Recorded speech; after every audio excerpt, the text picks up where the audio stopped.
நிரஞ்சன்ஸ் kitchen. இன்றைக்கி சேமியா உப்புமா பார்த்துருப்பீங்க. இன்றைக்கி சேமியா நாங்கள் வந்து தக்காளி போட்டு சூப்பரான ஒரு சேமியா கிச்சடி மாதிரி பண்ண போகிறோம். சூப்பராக இருக்கும், ரொம்ப டேஸ்ட்டாக இருக்கும். பாருங்கள், இப்போ எண்ணெய் ஊற்றிருக்கேன், கடுகு போட்டிருக்கேன், இப்போ கொஞ்சம் நெய் சேர்த்து. இது கடலைப்பருப்பு போடல, கடலைப்பருப்பு இப்போ இதுவாகாதே. இப்போ வெங்காயம் சேர்த்துருக்கேன், கொஞ்சம் கடலைப்பருப்பு சேர்த்துருக்கேன்.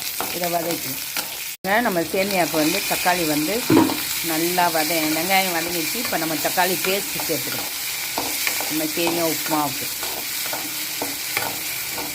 தக்காளி பேஸ்ட்டு சேர்த்தாச்சு. இப்போ இது சேமியா இதில் ஒரு 1/4 ஸ்பூன் மிளகாத்தூள் சேர்த்துருக்கேன்.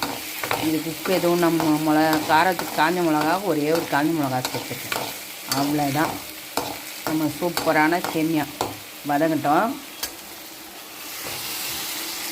பாருங்க, நம்ம சேமியா தக்காளிக்கு சூப்பராக நம்ம தக்காளி எல்லாம் வதங்கி நல்லா கிரேவியாக வந்துச்சு. இப்போ தண்ணி ஊற்றிக்கலாம்.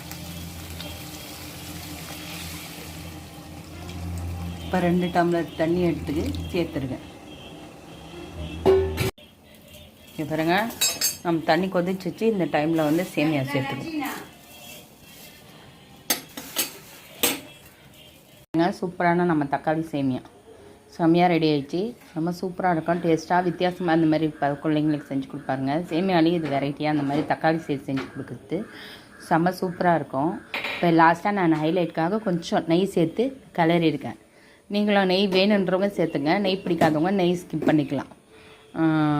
இது செம்ம டேஸ்ட்டாக இருக்கும், அப்படியே சாப்பிட்லாம். இதுக்கு எதுவும் சைட் டிஷ் தேவையில்லை. இந்த மாதிரி வித்தியாசமான சமையலுக்கு எங்கள் சேனலை சப்ஸ்கிரைப் பண்ணுங்கள், லைக் பண்ணுங்கள், ஷேர் பண்ணுங்கள். பாய், டேக் கேர்.